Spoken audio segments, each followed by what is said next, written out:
Good day, everyone, and welcome to the Human Development Zone brought to you by the Education Support Forum. Today, we're privileged to have Sello Hatang, who happens to be the CEO of the Mandela Foundation. How are you, Sello? I'm very good. Thank you very much. And how are you? I'm very well. Thank you very much for gracing us with a few minutes of your time. I know it's a very busy period for you, but thank you very much. It's a privilege and an honor. Yes. So we are celebrating, the whole year we've been celebrating Mandela's 100 years. This is a man who was born in 1918, and 2018 has been an amazing year where we've been celebrating his centenary. So what is the purpose? What was the purpose of having this Mandela 100, of which we have learnt a lot this year from what you've been doing? Yeah, this has really been a year that taught us a few lessons, pulled us out of our comfort zones in many respects, and also reminded us of our responsibility to Nelson Mandela's legacy. And I think at the heart of that responsibility is for us to, as a global community, continue to aspire to be better people, who help the causes for freedom in every corner of the world, who help work for Madiba in a way that can help grow his legacy. And I think that responsibility also is ensuring that we look after young people and children. But at the heart of it, it's a reminder that each one of us has to continue to dream about the better world, but not just dream, but do something about those dreams in order for them to be achieved. Yes. I've been following the different platforms that you have used for engagement all year round in promoting Tata Mandela's legacy. And there have been some robust discussions, left, right, and center. But I've realized that it seems like everything is centered around social justice. Is that correct? Or what is the mandate of the Mandela Foundation going forward? Well, it's threefold. Maybe I should preface that by saying that we always want to remind ourselves not that about the fact that we don't want to be celebrating Madiba's past 100 years only, but we should be celebrating them. In other words, we should be reminiscing about the past with the future in mind.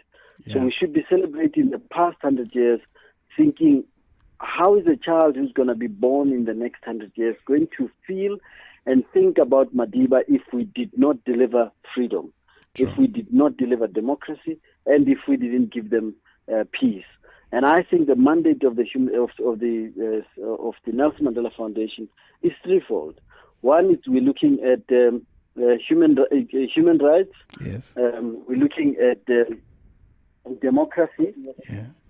So we're looking at democracy, and we're looking at peace.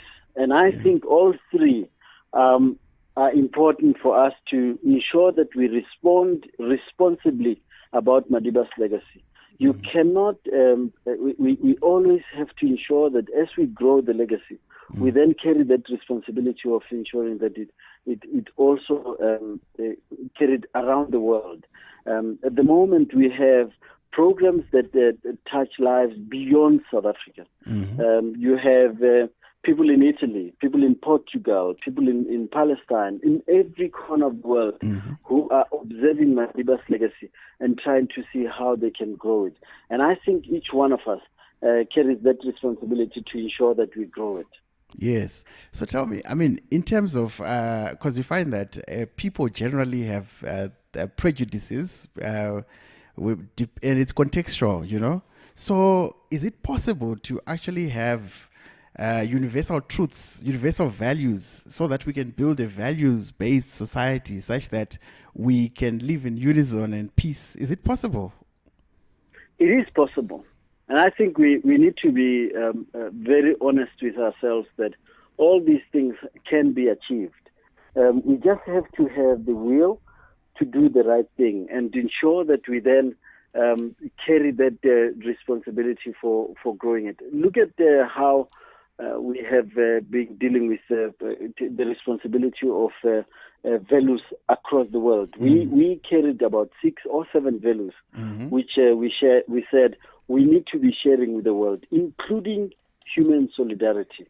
You know, when you were talking about prejudices, yes, the prejudice grows where people do not identify with the struggles of others. It thrives.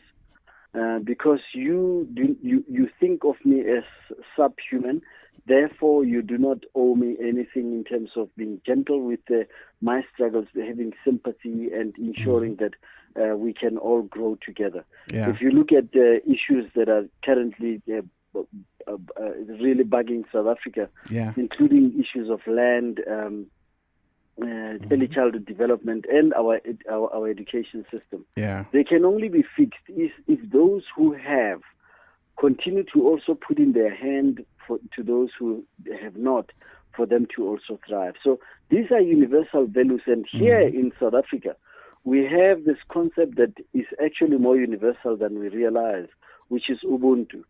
I am because you are, and only because you are, all of us can then be. And I think it's important that those kind of universal values be understood, that each one of us carry them, and we must then grow them. Wow, that is amazing. So still on the idea of perspectives and universalism, Tata Mandela was regarded as a terrorist for a very long time, a better part of his life. And later on in his life, he was regarded as a liberator. So how can we as society foolproof ourselves from these biases, right? Depending on where we are, you know, when the old people look at the youth, they say the youth of today are entitled, these millennials. When the youth look at the elders, they say they're outdated, and and the world is fast changing. There's globalization. There's all of this happening. So in terms of perspective, are we not going to be in a situation where we are going to hold other potential Madibas as terrorists as well, instead of embracing their liberation? I think there's a danger always that we in one part of the world you can be regarded as even a saint. I want to even push it there, that you can be regarded as even a saint, but in another part of the world you then become a terrorist, as it were. But it's because there's no recognition that the struggles are universal than we actually think and want to appreciate. And I think it's remembering that we actually have to always remember these struggles for what they are. We are a very forgetful, not just a forgetful nation, but forgetful nations. The global community is very forgetful. And at the heart of every part of what we're dealing with in terms of social justice, whether it be terrorism, one can be a terrorist from one perspective, and on another be a freedom fighter. And it's that when we remind ourselves of that in South Africa, for example, you can have a great figure such as Nelson Mandela being regarded as a terrorist in other parts of the world, and in other corners of South Africa, that we then have to even look differently at those that we consider as terrorists today.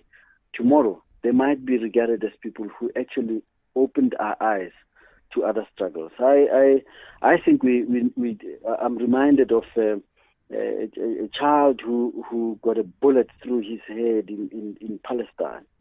A child who was then detained for months, who I've had the pleasure today, in fact, of meeting, Tamimi. And it's these kind of stories that remind us that there should be universality of understanding human rights. On this year, when we are actually celebrating the 70th anniversary of the Universal Declaration of Human Rights, that all of us must not just be looking at Madiba's centenary, but making connections with other anniversaries that remind us of our responsibility to those who are still oppressed. Wow.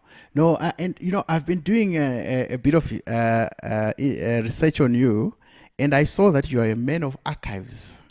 And in one of your statements, you said you're using archives as a tool for empowerment and telling history. Tell me, what is the power? Are Africans telling enough of their stories to be heard across the world? I don't think we do enough of that, and in fact, that saying about how for as long as lions don't write their own stories, the perspective of the hunter will always come through. And truth be told, that's what we're seeing every day. Those the victors of history, write stories about their victories at the expense of those who actually should also be recording their stories of their heroism. And I think we need to be doing more writing as Africans, and not just Africans, but those who were colonized, who continue to be oppressed by new forms of colonialism. We need to then be writing more to then say, how do we see this? How do we see ourselves even coming out of this on the other side? Wow. All right. So my last question is a bit of a hypothetical question. If you had a magic wand and you had all the power in the world, what two things would you change that would make this world a better place? Just two things. There are two things, and I had in a magic wand. One is to deal with all kinds of discrimination and abuse, because the connection between the two is very close. This includes how those who are considered as alien, and I use the word advisedly, alien, that we need to be reminding ourselves that how can you be alien in the world that doesn't belong to anyone, actually. You then have xenophobia that goes with that, immigration issues that then kick in and make it impossible for people to just leave. And I think it's that if I had a magic wand, is to deal with discrimination of all forms that go with hatred, because it's hatred that then ensures that people don't deal with the difficult issues that they need to be dealing with. The second one would be the plight of children. I think we are poisoning the future every day through our actions. And if I had a magic wand, is to then put that responsibility into each one of us, not just even parents alone, but each one must parent another, and that we must have no child having to have a child-headed household, for example. It should be an unknown thing. That we must deal with issues of abuse of children and their vulnerability. And it's that vulnerability that we should then be eradicating in terms of universal speak. Whenever we speak of vulnerability, it means that we are not doing enough to achieve the dream. Yeah, no, that is very inspiring. So it's discrimination and abuse of any sort, and also protection of children. No, thank you very much, Sello. It's been great having you here and just picking your mind. I actually forgot to ask, because I know this coming week is extremely busy with different things.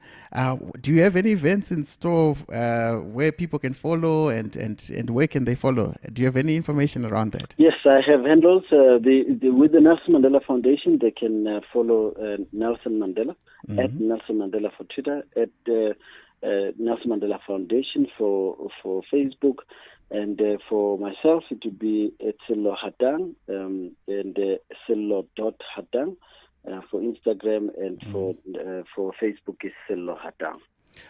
Thank you very much, Sello, for continuing to burn the light and shining the legacy of Tata Nelson Mandela. We wish you the best in the few days that are coming and beyond when you continue the legacy. Thank you very much. Thank you so much, Azai. Much appreciated. Sure. Thank you. Cheers. Bye. Bye.